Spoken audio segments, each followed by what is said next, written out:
I am extreme sorry. এয়া এজন আৰক্ষী বিষয়াৰ কাতৰ অনুৰোধ।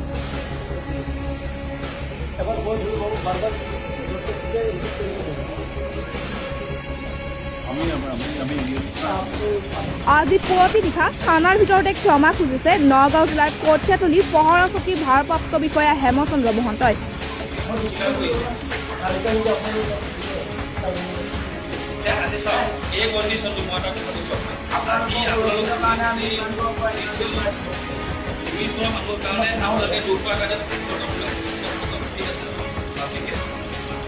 আমাৰ নিচিনা মানুহ এজনে কোনোবা এজনে কৰা হ'লে আপোনালোকে কি কৰিলে? বলতি মাৰপিটে আমাক হাত ভৰি ভাঙি পেলাই ৰখাব খোজা গ'লে নেকি? তাৰ বাহিৰেতো আপুনি কিয় নকৰে? না দুখী মানুহখিনি আপোনালোকে মাৰপিট কৰিছে, এজন দুখী মানুহ হোৱালে কাৰণ এটাই, কামপুৰ কঠীয়াতলী পথৰ মনোহৰ গাঁৱত আৰক্ষী বিষয়াজনৰ নেতৃত্বত যোৱা এটি টহলদাৰী দলে কামপুৰৰ মাজৰ ৰাতিত খোৱা খুবলি খাই হোজাই জিলাৰ কাকিলৈ উভতা এটা দলক প্ৰহাৰ কৰাৰ অভিযোগ উঠিছে। দলটোত থকা মহিলাকো হাৰাশাস্তি কৰাৰ অভিযোগ উঠিছে। অন কেমেৰাত ক্ষমা খুজিছে এজন আৰক্ষী বিষয়াই।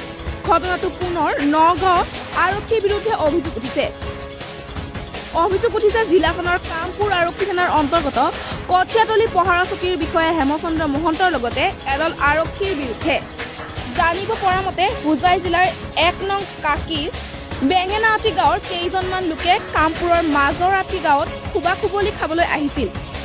দলটো নিশা প্ৰায় ১ মান বজাত কামপুৰৰ মনোহৰ গাঁৱত এটা আৰক্ষী দলেৰে মুখামুখি হয়। আৰক্ষীয়ে তেওঁলোকে লৈ অহা টাটা চুমু গাড়ীখনৰ নথি পত্ৰ পৰীক্ষা কৰাৰ সময়ত দুই পক্ষৰ মাজত তৰ্কাতৰ্কি হয়। পিছত আৰক্ষী দলটোৱে এজন যুৱকক মাৰপিট কৰে। অভিযোগ অনুসৰি দলটোত থকা এগৰাকী মহিলাকো অপব্যৱহাৰ কৰে আৰক্ষী দলটোৱে। পিছত দলটো কঠীয়াতলীৰ পহৰা চকীত উপস্থিত হয়। নিশা আৰক্ষী চকীখনত কামপুৰ পৌৰসভাৰ ৱাৰ্ড কমিছনাৰ চন্দন শইকীয়াও উপস্থিত হয়। কামপুৰৰ পৰা মাইনুল হকৰ ৰিপৰ্ট অসম। ইনসিডেন্টটো আপোনালোকৰ ফালৰ পৰা হ'ল।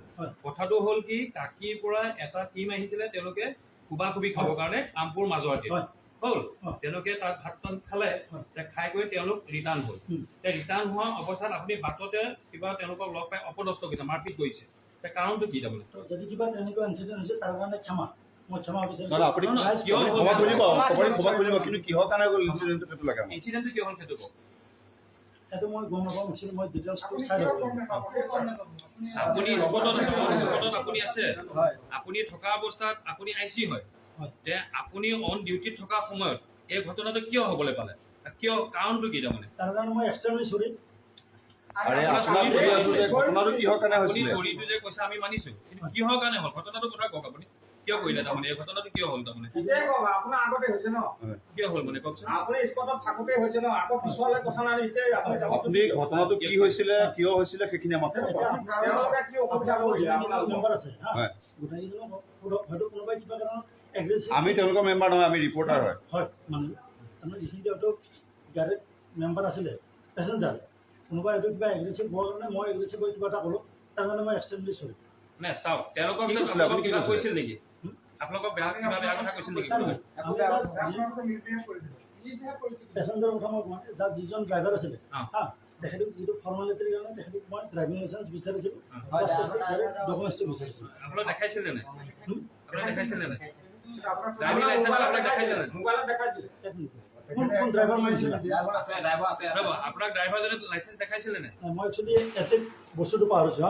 আপুনি কিয় পাহৰিব? কেইঘণ্টা হৈছে? কেইঘণ্টা আগত হৈছে?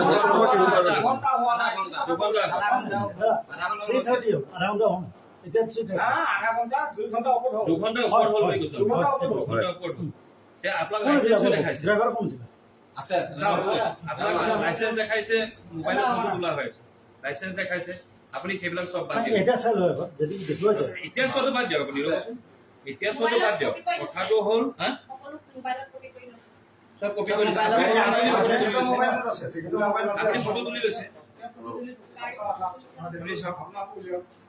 মোবাইলত চব ফটো মাৰি চাৰিটালৈকে আপোনালোক ইয়াত থাকিব লাগে। তাৰ কাৰণে মই দুঃখিত বুলি কৈছোঁ। আজি চাওক, এই কণ্ডিশ্যনটো মই এটা কথা কৈছোঁ আপোনাক। আজি আপোনালোক পুলিচৰ মানুহৰ কাৰণে আপোনালোকে দুখ পোৱাৰ কাৰণে আপোনালোকৰ ধৰি লওক দুখটো আপোনালোকৰ ঠিক আছে, পাব্লিকে আমি মাফ কৰিলোঁ। আমাৰ নিচিনা মানুহ এজনে কোনোবা এজনে কৰা হ'লে আপোনালোকে কি কৰিলে সেইটো কওক। অলৰেডি মাৰপিট কৰি আমাৰ হাত ভৰি ভাঙি পেলাই লকাপত সোমাই থলাইছে নেকি নাই তাৰ বাদেতো আপোনালোকে বেলেগে নকৰে বিনা দোষী মানুহখিনি আপোনালোকে মাৰপিট কৰিছে এজন দোষী মানুহ হোৱালে আপুনি কি ব্যৱস্থা কৰিব?